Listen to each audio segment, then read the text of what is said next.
प्रश्न बेटी बचाओ बेटी पढ़ाओ योजना का मुख्य उद्देश्य क्या है? उत्तर लिंग असंतुलन और बालिका के प्रति भेदभाव को दूर करना।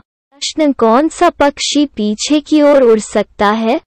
उत्तर हमिंगबर्ड। प्रश्न 1998 में परमाणु बम परीक्षण कहाँ किया गया था? उत्तर पोखरण, राजस्थान। प्रश्न भारत में वनों की कटाई का मुख्य कारण क्या है? उत्तर कृषि।